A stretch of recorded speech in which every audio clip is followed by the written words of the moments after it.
So this is my system. I gave it a step input and it has an output that I want to export to MATLAB and plot it over there. So the first method we are going to consider is exporting the data from our scope.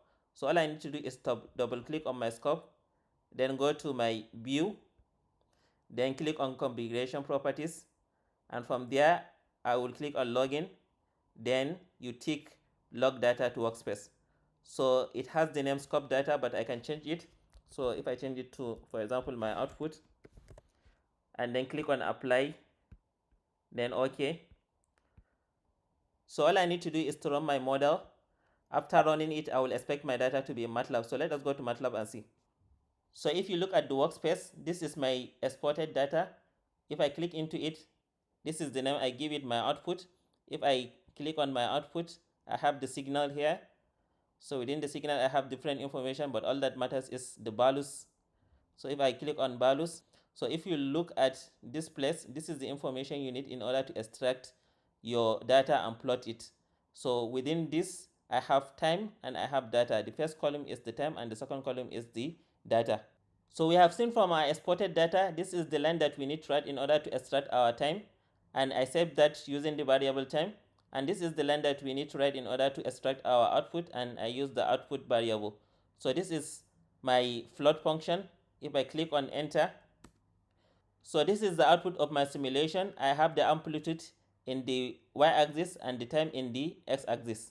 So the second method we are going to consider is using the to workspace block. So I just have to double click on my canvas and then type to workspace, then click on to workspace. Then I just have to connect it to the signal I want to export, which is my output. If I double click on it, I can change the name. So for example, if I want it to be my data, for example now, so there are different step formats. Time series is the default, but I like using the structure with time format. So if I click on apply, OK, so you can see the name has changed. So if I click on run,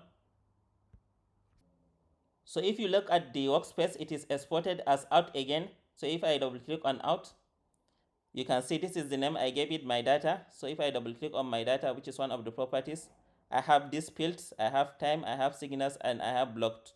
So to extract my time, I just need to use the time field, and to extract my output, I need to go into signal and then go into values. So this is what I need to write in order to extract my output. So as you have seen, this is my time, this is my output, and this is the plot function. So if I click on enter, so this is the plotting of my output again.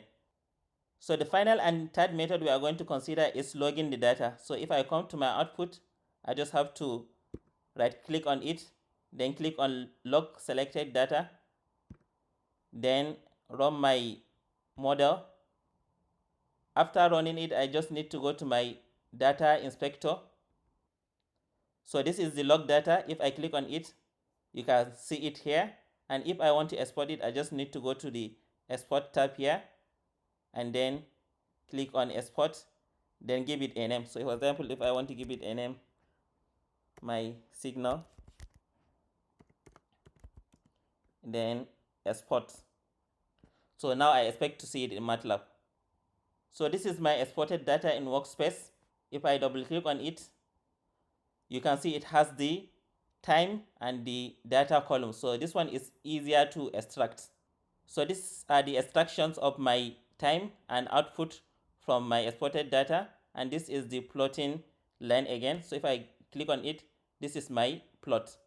So if you want to learn 3 different methods to visualize your signals in Simulink as well as mimic real-time simulation, watch the video on the screen. Like and subscribe to the channel. Thank you for watching.